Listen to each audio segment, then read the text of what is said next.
Welcome to the Founder Series, where we shine a light on what it really means to be an entrepreneur, a woman in medicine, and a voice for midlife health advocacy. I'm your host, Dr. Rebbecca Hertel, and today is a milestone for this show. It's our very first guest episode. I couldn't be more honored to share the conversation with three incredible women who I also call friends. Julie Fedeli, a certified health and longevity coach, co-founder of the Midlife Upgrade, and now a published author helping women navigate the transitions of midlife with clarity and purpose. Pam DeRose, a business leader, co-founder of the Midlife Upgrade, and passionate advocate for building community and reframing midlife as a time of growth and reinvention. And then the amazing Dr. Sameena Rahman, a physician, educator, and advocate for women's health, known for her expertise in sexual medicine and her education to empowering women with the knowledge and care they deserve. In today's episode, we're diving into Perimenopause Awareness Month, the systemic challenges around insurance, the realities of life as an entrepreneur, and why community matters so much in midlife. We'll also highlight Julie and Pam's new book, The Midlife Upgrade, and their upcoming event, Menopalooza. Julie, Pam, Sameena, thanks so much for joining us. We're actually in a room with all of us in here, which is really, really cool. So if you see us looking away from actually talking to each other, let's start with each of you sharing a little bit about your mission and what excites you the most about being here today. Well, thank you for having me, Rebbecca. This is amazing. I love Julie and Pam as well. We're here in Chicago as Chicagoans, and we're super excited about the upcoming Menopalooza, which is going to be amazing. I have to give the shout out initially. And Midlife Upgrade has the best events. So if you've never been, this is the one to come to, because this is like, the third or fourth, maybe? I can't even remember. But I've been lucky enough to be a part of all of them. So I'm super excited about it. And I'm excited to be here today because I feel like, we're all women who are changing the narrative for midlife women. And, we're speaking up.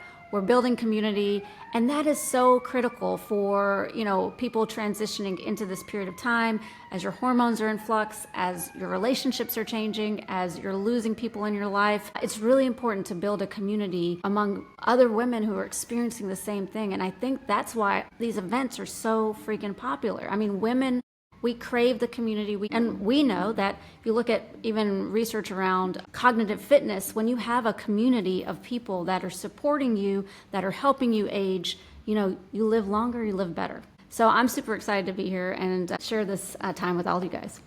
Yes, absolutely. I think Julie and I feel so strongly about community because we see at our events how much women are craving interaction with other women. I think in midlife, so many women are gaslit with how they're feeling and their symptoms. And I think midlife women are looking to be seen and heard and know that they're not crazy and they're not broken. And so we love doing these events and getting women together. Oh my gosh. So I have to say that I'm so honored to be in a room with these three amazing women. And of course, very honored to have my amazing business partner, Pam, as well. So Pam and I both went through perimenopause at a time when, honestly, I don't think the word even existed. And we collectively call it a fire swamp. We went through incredible physical changes, and thankfully we are now on the other side, totally in menopause. But our mission really is to support the end to the suffering.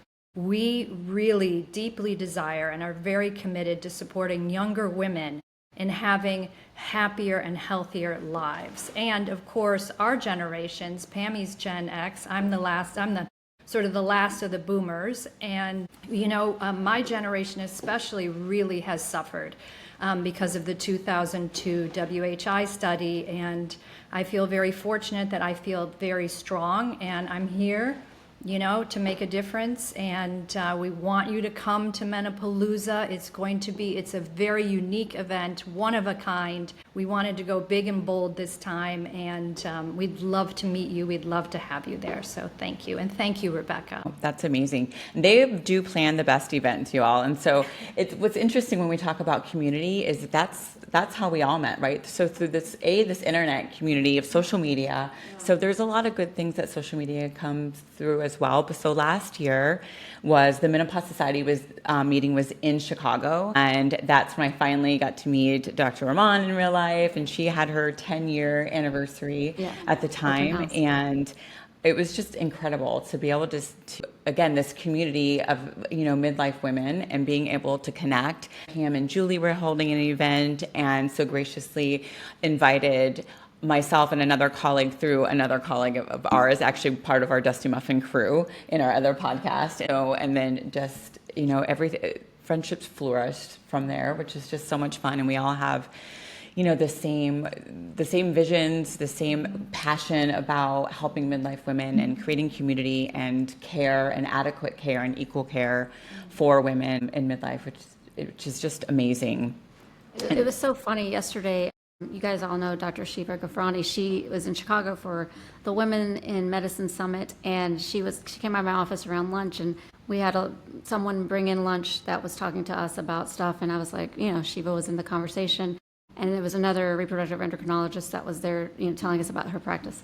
And throughout the whole conversation, Shiva and I are talking, and she was like, "Oh, you guys must have known each other forever," because she just, we just seemed like, the perfect besties or whatever. And she was just like, and I was like, actually, we met 2 years ago on Instagram, and she was really shocked, actually. Yeah. Because we were trying to convince her that she should be on Instagram, talking about REI stuff, and she was really shocked that we had just met on Instagram. Isn't it funny? I mean, some of just these amazing relationships have flourished across the country, and I mean, it's been just, I wasn't sure that social was my thing either until I needed to do it for business, and I've just met amazing women and friends and colleagues, so it can be a really wonderful space too. So September is Perimenopause Awareness Month, and for too long, this stage of a woman's life has been overlooked, misunderstood, or certainly dismissed for sure, right? Like you said, Julie, that it probably didn't even exist. I can tell you that, and probably Sameena as well, I don't remember learning about this in medical school and residency, and certainly when I started going through it, I didn't have a name for it. And so let's start with you, Dr. Rahman. Why is this month so important to you, and why is it vital to expand the conversation beyond, women already in midlife to also reach the younger women? This is so important. It's so critical, actually, because I always say, when if I see a 30-something-year-old in my office, I start talking to her about perimenopause, because we give puberty talks. We should be giving peri talks, right? People should know what's coming. I'm not feeling like myself, and it's been studied in the literature, and we know that greater than 60% of women over a 3-month period of time will say they don't feel like themselves, and that's enough. That's enough. And you have to think, if someone is having sort of erratic ups and downs with their estrogen levels, and all of a sudden they can't sleep, they can't think right, they're depressed, they're emotionally, labile, they're mad as hell, can't stand the way their significant other choose their meals. It becomes very a pronounced thing. People can't feel like they're going crazy. You can't feel like, I myself am in the middle of perimenopause, and I can feel the sense of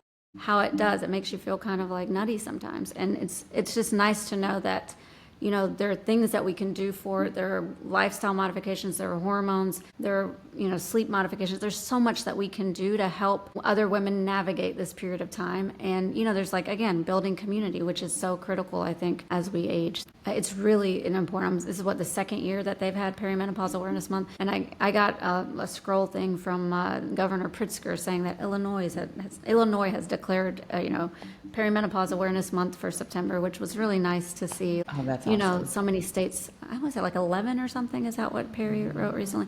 That was supporting Perimenopause Awareness Month in their states. It's really important because, we don't know how we're going to deal with things if we don't even have words for it, right? If you don't have a word for what you're experiencing, how the heck can you actually figure out how to manage it? That's right. And so these things are very powerful, and I'm so glad that we're doing it. Yeah, absolutely. And what about Pam and Julie? This is where that community, I think, is really important. And how, what types of things are you both doing for perimenopausal women? Is it, besides just education and community building both? I think some of it too is storytelling, because I have my own perimenopause nightmare journey, and I'd never even heard the word of perimenopause, and I've been in the health and wellness field for 20 years. I never knew what it was, and it wasn't until I was in the hospital running through a battery of cardiac tests that a female cardiologist came in and said, you're probably in perimenopause. And I was like, what's that? And, I began to think, if I'm struggling, what is the average woman in this country doing? Because I'd like to think I'm pretty well educated. And I think just sharing our stories and the stories of our clients that have struggled, so women feel I'm not crazy, I'm not alone, this can happen. Yes, and the bottom line is also that these symptoms of perimenopause really can take women offline. And then we have women who leave the workforce, who, there's high stats on the rate of divorce during perimenopause. A lot of women are having children at an older age. My son was born when I was 38, so I was diagnosed with an autoimmune and actually was suffering for 9 years until I really got help. Those 9 years, if every woman, or let's say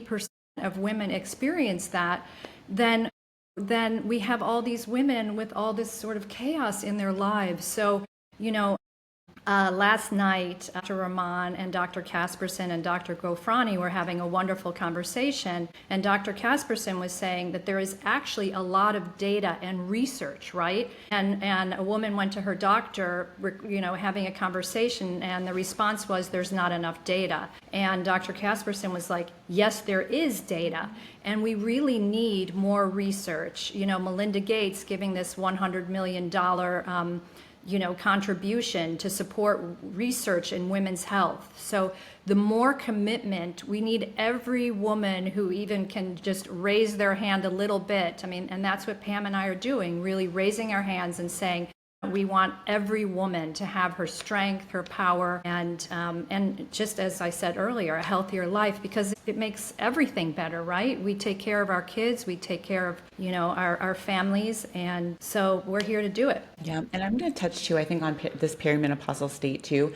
We spend so many years of our younger years, doing, if you're a professional, you're going to school and you're having children. And then if you're getting married, then you are a wife or a partner. And we spend so many years doing that. And then when we finally get to midlife, where we're like, oh, this is our time. Now all of a sudden perimenopause hits you and you're just like, what the hell just happened? Like, we're supposed to be entrepreneurs and CEOs. Everybody in this room are entrepreneurs and CEOs. And if I myself would have left perimenopause, it would have taken me down.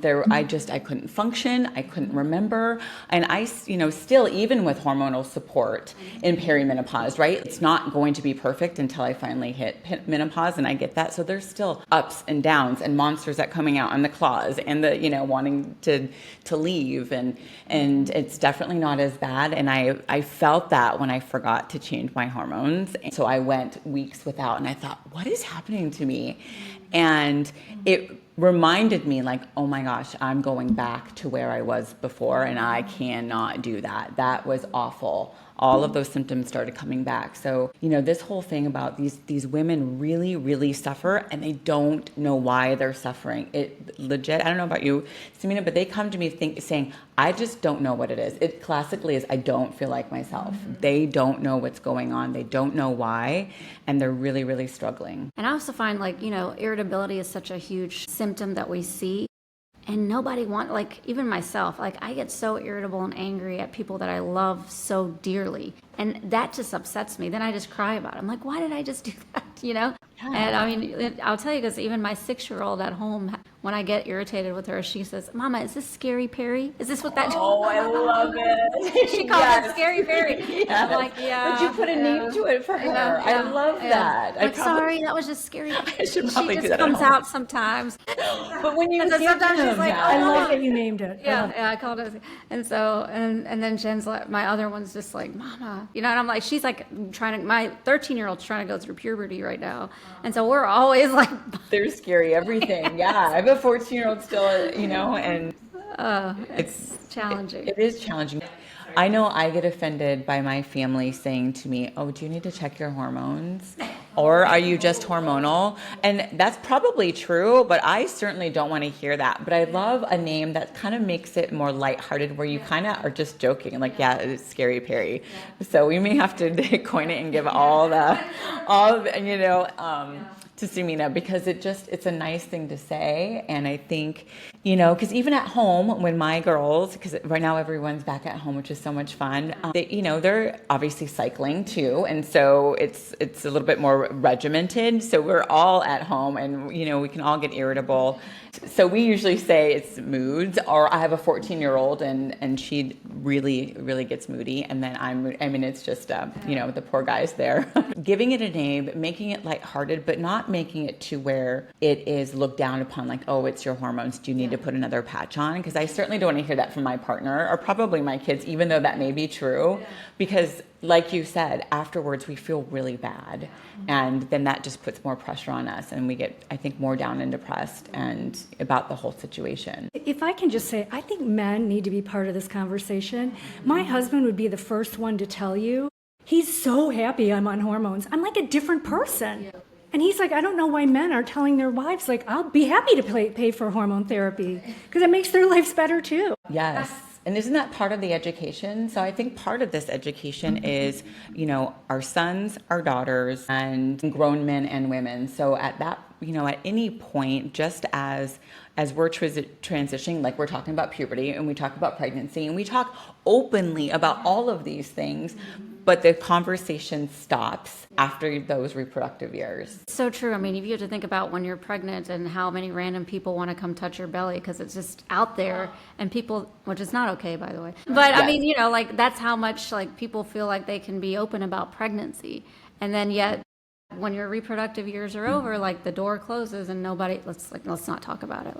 That just means you're getting old. And there's so much stigma around aging. And it really is a societal thing. In certain Asian societies, the older population is really looked at as rock stars. They're the ones that people go to. The matriarchs run, society. And so I think that we have a lot of catching up to do. Yes, I think we have a big shift. That's the shift that we need. I think in this society here, we view aging as a bad thing, right? The young are beautiful. The young are what runs, the country. And really it's not. When I was 22, 23 years old, I didn't know anything. I thought I knew everything.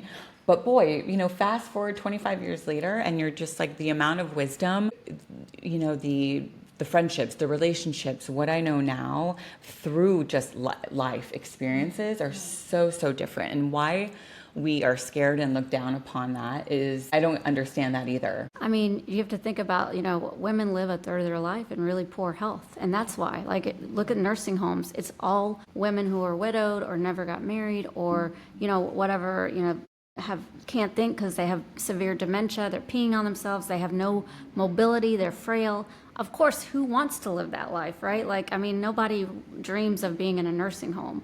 And I feel like that is part of what the stigmas are associated with. I'm just going to get old and end up in a nursing home and peeing on myself, not being able to recognize the person in front of me and not being able to move. And so that's the ways that we can prevent it is by acting now.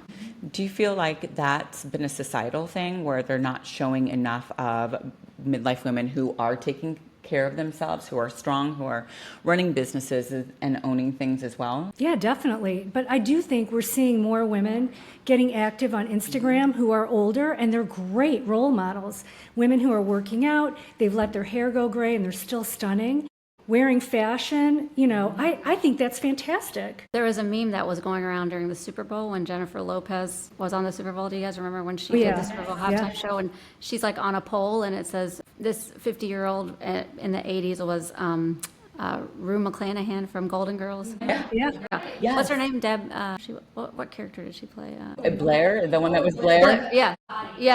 So this is 50-year-old in 1980s, and this is 50-year-old now. So it is. We're shifting the narrative, I think. And I think the young, I can tell. So one really interesting thing I'll never forget when my daughter Lexi, who happens to be in the room with all of us watching all this, which is so great, but she went to the Swell event in New York City with me. And I really just wanted her to kind of get an idea as a young 20-something-year-old woman who was going into medicine to see what midlife women are truly all about. It's not like Golden Girls. And I can tell you that after that event, we were in the Uber back to the airport, and she looked at me and she's like, that was so inspiring. These women were badasses. They were beautiful. They were strong. They owned the stage. And I thought, yes, this is what we have to teach our 20-something-year-olds and our, even early 30-something-year-olds, that I am so much better now at 48 years old than I was at 28 years old. Well, Pam and I also write about this, that midlife is really a portal, right? It's really an opportunity. So now that we have more information and there is greater access to perhaps a lot of things that actually can support us physiologically, right? Because we need to have our bodies support what our dreams are, right? So that midlife is this opportunity to completely reinvent yourself. And we have totally done that. And it's been miraculous. And we want that for other women too, to know that life can be beautiful while you're going through this, right? To be 62 and to be creating this completely new business, writing a book. Pam and I say we don't even know how we wrote the book, actually, that it did take us 3 years. And Dr. Kasperson said something to us actually about that. She said it's very important to honor our former selves, right? So we as women accomplish so much. I always say women are multidimensional, multi-talented, and we need to honor the parts of ourselves that really can do miraculous things. And it has taken both of us a lot of courage, but I think that the more we see women who have this courage and really are committed to making a difference in their own lives and in the lives of other women, it gives us the power to make that decision to do it for ourselves. That's amazing. And so I think that's a great transition even to just entrepreneurship, because all of us here, like we talked about these midlife changes or midlife upgrade, personally, I have been in an insurance-based model since I got out of residency. I never thought that there was anything else. I now know that there is so much more out there, and not that didn't suit my needs. It was wonderful. I have an amazing community of patients that I take care of. But, opening up my own telemedicine practice in January on my own was something I would have never imagined at all. And I'm still learning leaps and bounds of information that just because becoming a founder and your own CEO, there's just so many things. And we're not taught this in medical school, right? Or residency, how to be a business owner. These are things hopefully you have colleagues to talk with and you have a great support system, because it's not something that we're taught how to do. And I think had I known that there were different options, like now I talk with my daughter about, listen, I want you to learn all of the different options when you are finished. So that way you're not necessarily trapped into an insurance-based model, but that you can make the decision fully informed on how you want your medical practice to be. I will say, Julie, you can agree, but I've never had an exam like I've had with you. And someone who actually sits and asks me questions and wants to know like my whole body and my whole history, like I would think every midlife woman deserves that type of care and experience. Yeah, so let's just give an amazing shout out to Dr. Rahman. Because also, and Path Ninja. Yeah, totally. I mean, the first time I saw her, she had fabulous shoes and an orange suit, and she was speaking on a panel, and I was like, I need that doctor to look at my, So I very shortly thereafter made an appointment, and I was like, I cannot even believe this is what I should have experienced always when I was going from pap smears from the time I was 18. And I had no idea such a thing existed, right? And I mean, it was incredible. So then I referred all my girlfriends in Chicago to her, and I was like, people need to fly in to see you, and it's a completely different thing. So, and women deserve that. Women deserve that. We deserve, as you said, sexual medicine is not really reimbursed, and there are a number of reasons for that. So, yeah. And it's hard, the hard part when you're coming from an insurance-based model is that this is it's an RVU, it's points. So for those of you out there, like you have to see so many patients a day to earn your income that they pay you. And I think so there is no other business that runs that way. Exactly. That's insane. And and you're coming from 15-minute visits and 30-minute visits, let's say, right? Sometimes now it's 20 to 40, which some just switch to 24 to 40. But that is also including like maybe 3, 4, 5, 6 in family medicine. It is not uncommon for someone to come to me with their diabetes, their lipids, their blood pressure, their osteoarthritis, something else. And then, oh, by the way, I also don't feel good, or I think I have a UTI. And I only get paid for 3 of those things. And so, and then I also have to stay on time. And I think Sameena made a really good point that stuck with me is in perimenopause, I was like, I can't see that many amount of patients and still take myself home and take care of my family. So there's a couple things to that point. Number one is that is why a lot of perimenopausal women and menopausal women step out of the workforce or decrease their hours.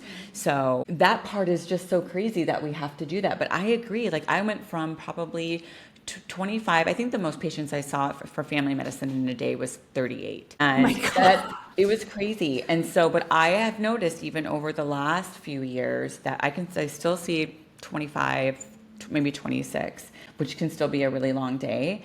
And you're right, burnt out, home, exhausted. I still have to then go home, help with dinner if they're not doing that, and luckily, like I said, now that the kids are home, they're helping, but homework, and still at least give those 5, 10, 15 minutes of time to your family. And then there's your spouse at the end when you climb into bed that you're just like, I have nothing left for you. I am sorry. No, and I totally remember being in academics, seeing like 40 patients a day, and that was standard. And this is one of the reasons why if you have a 7-minute visit and you bring up, well, by the way, I'm having sexual pain, or by the way, I have, vaginal pelvic pain, you have no time to review that. You have no time. And so, a lot of doctors get really disparaged because, there's a lot of, throwing a lot of gynecologists under the bus specifically, I think, online. And it's because the reality is our system is meant to fail women, right? Like we are in a system where the volume pays. Like if you're only going to get, $50 a visit, you better see 40 patients that day to make up for the overhead or whatever, the case, whatever the hospital system thinks will reimburse the most. And so the pressure is on to see all those patients. And so if a patient then mentions like, oh, I know I'm here for my annual, but it's always this thing where they're like, wow, I came in for the annual, but actually I wanted to talk about this. So I always tell patients, like, if you're going to see someone through an insurance-based model, you really should be clear that when you come for an annual, you really can't talk about your problems because your insurance won't reimburse both on the same day. So you have to come in either like, well, I want to talk about perimenopause specifically, and specifically, these are my top issues, because you're not going to probably be able to address every single issue, but in the classic models at least. And that's why so many of us in this space have gone outside of the model so that we can provide the care that we think women deserve. And I think if more general population knew about this, people would be writing their congresspeople demanding change, because it's really a disservice to all women not getting the care they need. And perimenopause is extremely complicated. Absolutely. And, and to that point that, I think we're taught as physicians to, the more patients you see, it's like a badge of honor to see that. And that needs to change. And it'll be interesting, like I said, as my daughter's going through this, if that is changing in our younger doctors, because it's so much stress that you don't feel like you're seeing enough patients, and it's a badge of honor to, I saw 30 and got through them in 2 minutes or 5 minutes, and what kind of care is that? What are you missing? You're not giving quality care that we were taught to give, and it's not an okay way to practice. I think then we get stressed out about being behind. I know I do. I'm like, oh my gosh, I've charts to do at home. Yeah, exactly. Then you're charting at home for another however many hours, right? Not only that badge of honor, when I was pregnant and I was doing obstetrics at the time, there's this whole idea that you as an OBGYN working for other OBGYNs, like I got no grace in the fact that I was having preterm contractions. Like people just expected me to, show up in the middle of the night for that placenta previa bleeder, to actually do the cesarean or I remember, because I used to work, I live in the South Loop, anyone that knows Chicago, I live in the South Loop, but I was delivering babies in Highland Park. And I remember being 32 weeks pregnant, and one of my patients, every hospital has a hospitalist in-house, but she came in and had, like a uterine rupture or something. She was bleeding emergently, 70, 80 miles an hour. I was going, actually a police officer took me to the hospital because I was going so fast. He was like, I'll take you there. And I was literally contracting, but I had to get through, I was having preterm contractions, but I had to get through my C-section. And when I was telling the other person that was assisting about it, she was kind of like, oh yeah, I remember with twins, I was doing C-sections up until, it was always like, I can one up you on that. Oh my gosh. So we think about that in a man's world, but this happens in a woman's world too. I just want everyone to be aware of that. And sometimes I mean, in OBGYN, when you know that's not okay, like I know what no other person. You like, would never do that to your patient, right? Exactly. And I think even, we see that in family medicine too. How many patients do you see today? How quickly can you get through a sore throat? How quickly can you do this? And how many RVUs did you get for, that month? And so this is also happening in a woman's world as well. And I think as practitioners, we have to just really stand up for that, because it's not good patient care. Someone's going to get hurt and we're not taking care of ourselves. And in a time right now where we are seeing less and less, definitely OBGYNs, but less family medicine physicians come through, we're going to be in a world of hurt when there are not enough practitioners to take care of the population. I will say, as a patient, who can blame them? You pay to go to medical school. There's no training in menopause, so you paid to go back and learn about menopause care, and then you don't get reimbursed for your time. I think that is just wrong, really It's wrong. not okay, actually, at all. And I think, I sit with a lot of guilt too, because I'm like, oh my God, number one, my son was born 6 weeks early because of what I was doing with my career at that time, And, we know there are consequences to preterm births, right? And so anytime he has, I'm like, oh, I wonder if it's because of, So then you took it just back upon yourself, right? As a woman, because that's what we do. And and I think that kind of takes us into this like insurance infringement, since we're kind of leading back that way, right? Like, so doctors, patients, the whole idea of this insurance infringement where coverage, policies, they all dictate what and what type of care that you get and what it can or cannot look like. And, Sameena, we kind of touch a lot on that. Like you were dealing a lot with that, which ultimately you were just like, I can't even take care of patients. Absolutely. And they tell you if a patient can get an MRI. I have patients that have really complicated genital pelvic pain, but if I don't say that they have shooting leg pain that's coming from the spine, I can't say that it's because they have like persistent arousal or some, GYN related issue. I have to say that it's like something more orthopedic for the MRI to get covered, unless I call and make a big fuss about it, And then who has time to sit on the phone with an insurance company for an hour, like No trying one. to convince them that your patient needs that care? And you're talking to someone who's not a doctor and has no idea. Sometimes they're like in the field, but they're not in your field, right? They might not, they may be a doctor, they may be a nurse practitioner, but they're not experts at what you're doing. Or you have to do a peer-to-peer, right? So I have to explain to somebody why I need something. I mean, I've even ordered like CT scans to roll out an appy, and I've had to wait for a prior auth. Now can be a medical emergency, right? Like this person, I need to know if they're having an appendix before it ruptures, which then is, awful. Yeah, exactly. And so we see this all the time where, we have to wait for the prior auth, or it's completely denied, or we talk about weight loss medications. That's the big one right now, right? That they're just, even though your insurance may not cover it. Okay. So as we transition to kind of life as an entrepreneur, each one of your paths are very different and really amazing, whether it's in building a medicine platform or building community. I want you to kind of talk to us a little bit about what you're doing in life as an entrepreneur for you and how that has been looking. Yeah, for me, in 2014, my husband had started his own interventional pain in private practice, and I was working in academics as a OB hospitalist at that time. And basically, having worked too many nights, he said my personality was changing, and maybe that the truth was, he did tell me, he's like, you used to look at your career with passion, and it was a career for you, but now it's just a job. It's a job that you clock in and clock out of. And I was like, yeah, that's how I feel. And he was like, but that's not why you went in. He goes, I know you, that's not why you went into it. He goes, why don't you start your own practice? And I was like, okay. Because people know how to start, but that's not anything you ever learn anywhere, especially not in med school. And at that time, there weren't that many people that were really graciously offering to help me. I reached out to tons of people all throughout Chicago that I knew. Really, I don't know if they felt like it was a competition. I mean, there are 3 million vulvas in Chicago, guys. Like, how many do I need? I don't need 40 a day. But, Right. Isn't that crazy? And so anyway, I eventually just kind of like figured it out, although I did very poorly initially because I think the first few years I collected like 60% of what I was supposed to make. And So that's why jokingly, when I decided to transition in this last 2 months, when I tried to drop all insurances finally, my husband, because he was, I'm kind of tired of supporting your nonprofit, okay? And so then I basically, what it came down to was not only just starting my own practice, but just securing my own mental health and like how I felt about myself, because I was getting super busy. I was seeing about 15 patients a day, which is a lot for a GYN only practice. And I was seeing 3 to 4 new patients that were either perimenopausal or complex sexual medicine patients a day. And I'm an empath, so I really absorbed all of their energy every day, and I came home depleted.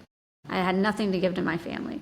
And so at the end of the day, I was like, I can't continue this way. I'm experiencing perimenopause myself. I was I'm still in the throes of it, and it's very frustrating, but at least I am now working with Ms. Medicine, which is a national network of concierge physicians. Majority of them are internists. I'm their first GYN practice, insurance and family practice, and they helped me transition my practice, which I didn't have the bandwidth to do myself.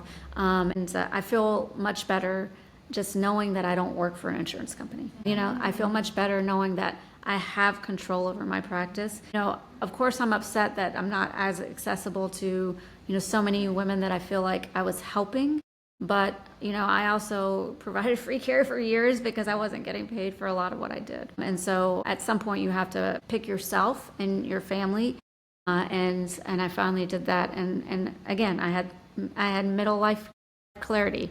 I said, I can't continue to do this. I can't come home and be angry because I have to work on charts for the next 2 hours. I can't give to my kids what they need. I can't give to my husband. I have to make this transition. And then can you share with us about your book coming out before we head over to Pam and Julie and talk about their entrepreneurship journey? Yeah, this is something, it's a passion project I've had for, I came up with it 7 years ago, but I finally finished the manuscript last month, which is very exciting. And I have a book cover, which is great. But because I have dealt with so many women going through experiences with sexual dysfunction. I wrote a book about sexual dysfunction and addressing all aspects of sexual dysfunction, but I'm doing it, so that I incorporate more women of color's perspective, because that's always missing.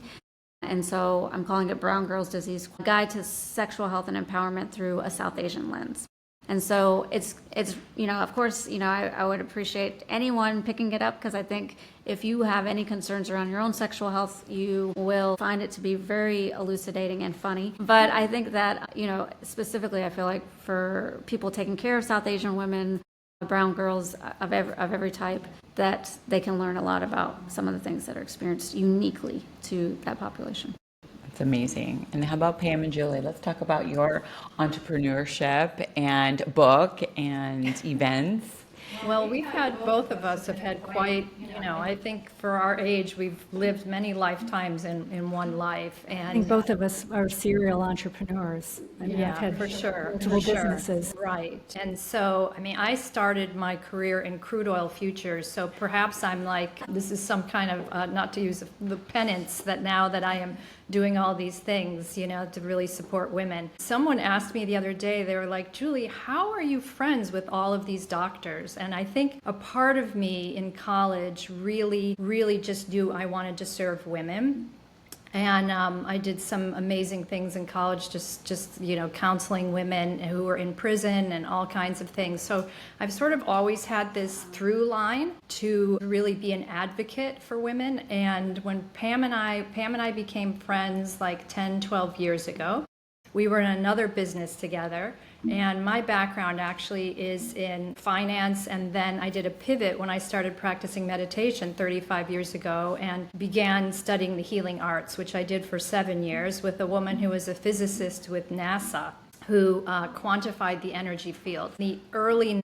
So I was definitely an outlier, and I think I've been comfortable my whole life actually being an outlier. So now it just feels fabulous to be in this community of amazing women. As I said earlier, to sit in this room with these amazing women and continue sort of our journey. And Pammy and I hosted an event called Sex, Love, and Menopause during the middle of COVID. And I'm going to let Pammy take it from here because it's a fabulous origin story.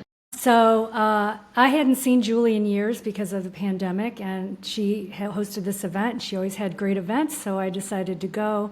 And on my way out, she asked me about orgasms. do I have all the orgasms? And I said, yes, yes, yes, and yes. And she said, we must have lunch.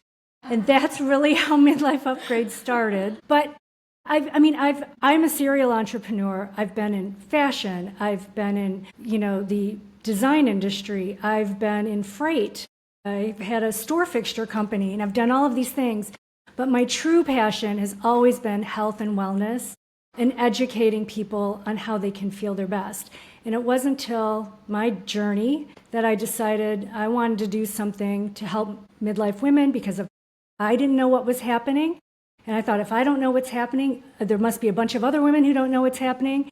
I told Julie this vision, and she said, I've had the same thought. And that's how Midlife Upgrade was born. Right. And then we actually we've had sort of all of these amazing synchronicities and interventions. Like Pam and I really feel very, very fortunate that we've been at the right place at the right time. And, one of them just was like, this mentor came into our life and said, oh, you want to do a platform? Well, you should do a book as a lead gen. And we were like, okay, cool. And they were like, it'll take you 3 months. We're like, super. We're both powerhouses. We can write a book in 3 months. And as we have said, when you write a book titled Midlife Upgrade, prepare for a midlife upgrade. So we went through a midlife upgrade. It took us 3 years. But again, it was published at the perfect time. Pam and I hosted an event honoring the M Factor documentary. And after that event, we got all of these endorsements. Sameena, thankfully, and Rebbecca both endorsed our book. So, and it was a fantastic book because we went through hell while we were writing it with our own health, right? Absolutely. And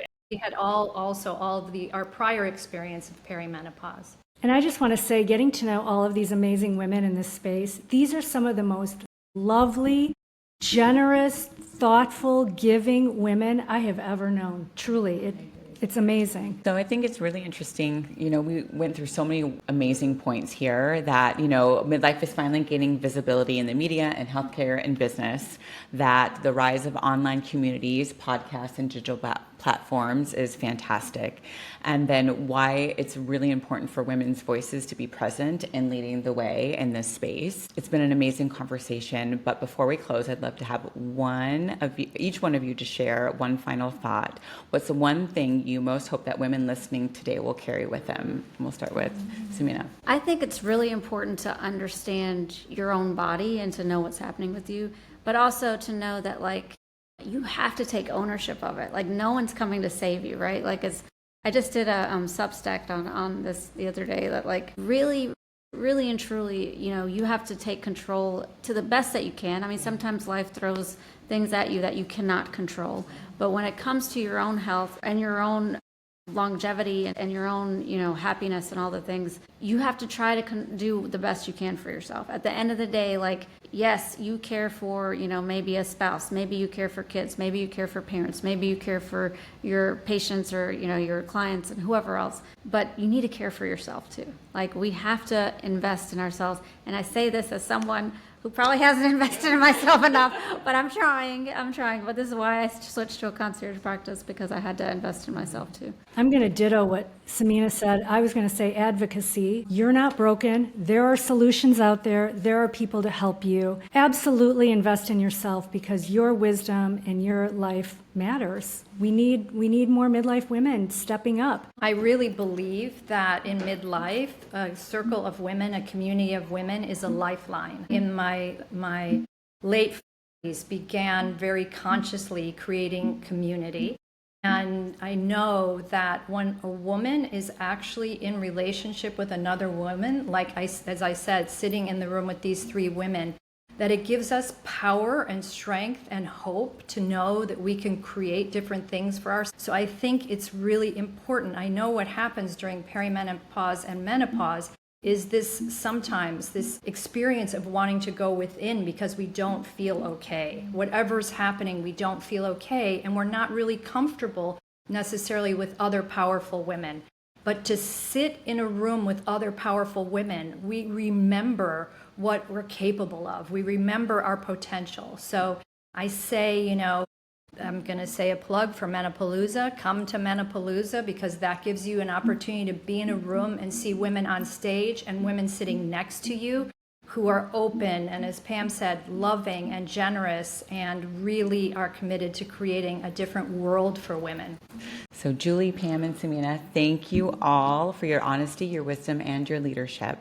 What a meaningful way to launch the very first guest episode of the Founders Series, which I never thought I would have launched my own podcast either. So thank you all. And to our listeners, be sure to check out Julie and Pam's new book, The Midlife Upgrade. And if you're in Chicago, don't miss Menopalooza. All of us are going to be there. And it's going to be an event that's going to change the way women connect in midlife. You'll find the details in the show notes. Also, make sure that you follow Dr. Sameena Rahman, Gyno Girl. She has a podcast and YouTube channel. If you're in Chicago, she has now an amazing concierge practice, and she's just one of the sweetest people out there that if you don't know her, you should. So I'm Dr. Rebbecca Hertel, and this has been the Founders Series. Thank you for joining us, and until next time, keep building, keep questioning, and keep finding the community that helps you thrive.